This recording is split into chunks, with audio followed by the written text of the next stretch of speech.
riwayat Bukhari. Kata Nabi SAW waktu habis mengantar jenazah sahabat, beliau mengatakan, kalau orang mukmin meninggal dunia, siapa itu orang mukmin, Bapak Ibu sekalian? Orang yang sudah menggabungkan rukun Islam dan rukun iman. Udah syahadat, udah sholat, udah zakat, udah haji, udah puasa Ramadan, iya. Tapi nggak cukup. Kalau Bapak Ibu sholat, Allahu Akbar, sholat, Allah ada nggak ya? Malaikat catat nggak? Ini ada pahalanya nggak? Itu masih muslim namanya. Masih level terbawah di agama kita. Tapi kalau Bapak Ibu mau lebih tinggi namanya mukmin. Mukmin itu sholat, Allahu Akbar. Oh, Allah melihat saya nih.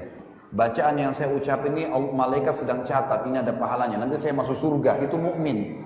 Jadi dihubungkan antara rukun Islam sama rukun iman. Yakin Allah ada, yakin malaikat catat, yakin ini betul dibawa oleh Rasul, yakin disebutkan dalam kitab Al-Quran, yakin hari kiamat kita akan terima pahalanya, yakin tentang takdir-takdir Allah, itu rukun iman. Namanya orang mukmin.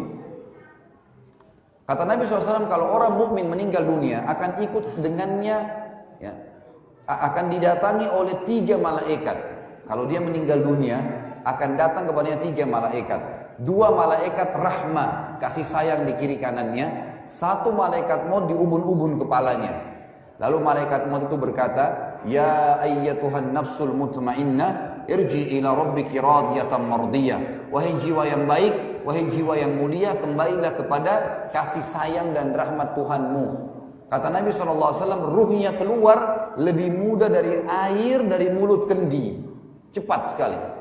Belum sesaat keluar, malaikat rahmah kasih sayang di kiri kanannya membawa kain kafan dari surga, membungkusnya dengan kain kafan tersebut, lalu dibawa ke langit, menembus 7 lapis langit tersebut menuju kepada Allah Subhanahu Wa Taala. Lalu setiap menembus 7 lapis langit itu malaikat-malaikat di langit sana berkata kepada malaikat rahmah yang membawanya, ruhnya siapa ini? Sungguh mulia ruh ini. Semoga Allah membuat ruh ini lewat di sisi kami. Kenapa? Kata Nabi SAW, karena ruh itu mengeluarkan bau yang lebih wangi dari bau kasturi. Semoga kita ini insya Allah termasuk. Bapak Ibu sekalian, lalu kemudian bawalah ruh tersebut sampai ke atas. Kata Nabi SAW, lalu terdengar suara Allah berkata, catatkan hambaku ini termasuk penghuni surga. Kembalikan dia di dunia karena di sana saya ciptakan, di sana pula saya akan bangkitkan. Diantar ruhnya kembali ke kuburan bersamaan dengan jasadnya diantar oleh kerabatnya. Begitu dimasukkan oleh kerabatnya, ditutup. 3 langkah mereka pulang, kata Nabi SAW, si mayit ruh ini masih dengar suara kaki sendal mereka. 3 langkah, selebihnya sudah nggak dengar lagi.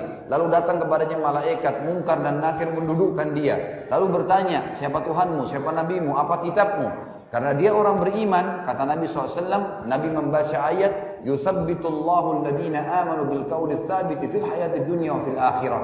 Allah akan kekalkan di lisannya orang-orang yang beriman jawaban untuk menjawab pertanyaan-pertanyaan baik di dunia maupun di akhirat. Di dunia misal, kalau kita ditanya kenapa kamu sholat, kenapa kamu puasa, kita kalau belajar bisa punya jawaban. Dan di akhirat kata ulama adalah di alam barzah, di kuburan. Pertanyaan malaikat dijawab oleh dia. Setelah dia jawab, maka dibukakan baginya pintu neraka.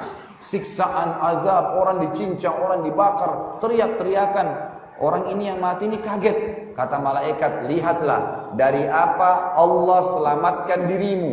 Karena kau beriman, kau beramal soleh, nggak jadi masuk sini, ditutup. Dibuka pintu surga, dayang-dayang, permadani, perhiasan, segala macam. Ini tempat kau sekarang. Maka kata Nabi SAW, si mayit ini berdoa mengatakan, Ya Allah, cepatkanlah waktu karena aku ingin masuk ke dalam surgaku. Lalu datang di sebelahnya Bapak Ibu sekalian orang yang tampangnya bagus, bajunya bersih, badannya wangi. Saking luar biasanya sempurnanya orang ini, sampai si mayit bilang, siapa kamu ini? Sungguh sempurna ciptaan Allah pada dirimu. Maka dia bilang, saya amal solehmu, sholat, puasa, ini hadir majelis ilmu seperti ini.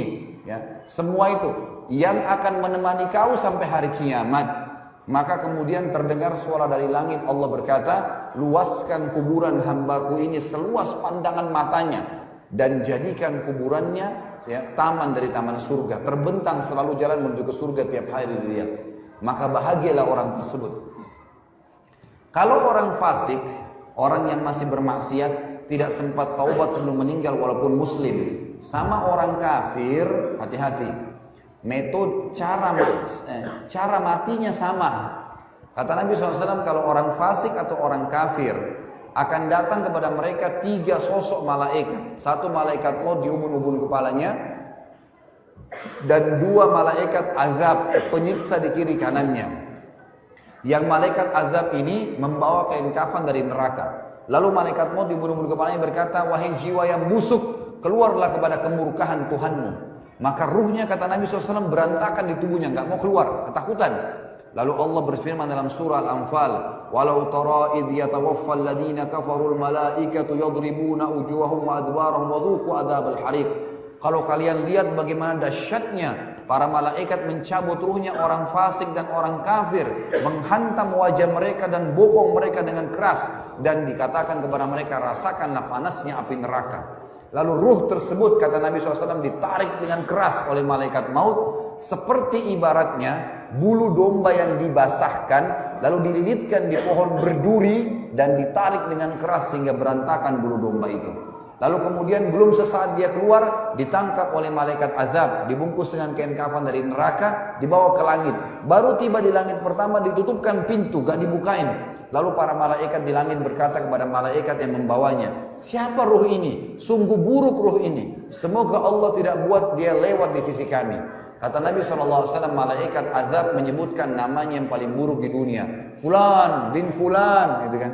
Lalu kata Nabi SAW, malaikat-malaikat langit tidak berharap dia lewat karena badan ruhnya bukan badannya, ruhnya mengeluarkan bau lebih busuk daripada bau bangkai. Wa na'udzubillah. Lalu terdengar suara dari langit, Allah berkata, catatkan hambaku ini termasuk penghuni neraka. Kembalikan dia di dunia, di sana saya ciptakan, di sana pula saya akan bangkitkan. Diantar ruhnya bersama jenazahnya, diantar oleh kerabatnya. 3 langkah dia masih mendengar, setelah itu datang malaikat lalu dudukkan dia bertanya, siapa Tuhanmu, siapa nabimu, apa kitabmu? Walaupun muslim, Bapak Ibu sekalian, hafal mati ini tidak bisa dijawab. Kata Nabi SAW, walaupun dia muslim ini fasik, siapa Tuhanmu, siapa nabimu, apa kitabmu, dia mengatakan, innama aqulu kama kana yaqulun nas. Saya nggak tahu, saya cuma ikut-ikut dulu orang bilang apa. Lalu dibukakan baginya pintu surga, dayang-dayang, permadani, istana, makanan, pakaian yang mewah. Kagum dia, kata malaikat, lihat kamu haramkan dirimu dari apa. Kamu bisa masuk sini dulu, tapi kamu sendiri yang tidak buat. Kamu tidak mau sholat, kamu nggak mau puasa, nggak mau ibadah, buat maksiat nih. Tutup sekarang. Dibuka pintu neraka, azab, orang teriak-teriak, siksaan, orang dicincang, dipukul, macam-macam. Kan gitu. Jadi dia ketakutan. Kata malaikat, ini tempat kau sekarang dan tidak bisa kamu lari dari di situ. Maka dia berdoa berkata, ya Allah, jangan cepatkan waktu karena aku tidak ingin masuk ke nerakaku. Lalu datang di sebelahnya orang yang tampangnya buruk, bau badannya tidak baik, bajunya kotor, menakutkan. Sampai ruh ini berkata, siapa kamu ini? Pergi dari saya. Sungguh buruk ciptaan Allah pada dirimu. Maka dia berkata, saya amal burukmu, zinahmu, ribamu, judimu, segala durhaka dengan orang tua yang akan menemani kau sampai hari kiamat. Maka pada saat itu kata Nabi SAW, Allah pun mengutus kepadanya malaikat, yang malaikat ini tidak punya pendengaran dan penglihatan. Allahu alam bagaimana, tapi begitu hadisnya dalam riwayat Bukhari. Lalu kemudian malaikat tersebut membawa sebuah besi, yang besi itu kalau seluruh jin dan seluruh manusia dua-duanya bersatu untuk membalik saja tong besi itu, mereka tidak akan mampu. Dihantamkan kepada orang ini, kemudian hancur badannya, diutuhkan kembali, begitu terus sampai hari kiamat. Riwayat yang lain menjelaskan, dinding kuburannya akan menjepit tulang rusuknya sampai seperti ini. Dikembalikan, begitu terus sampai hari kiamat. Kata para ulama hadis, digabungkan kedua azab. Dipukul, dijepit, dikembalikan. Dipukul, dijepit, dikembalikan, sampai begitu. Maka kata Nabi SAW, jadilah kuburannya lubang dari lubang neraka. Inilah hadis yang menjelaskan tentang keadaan orang yang sudah mati, Bapak Ibu sekalian.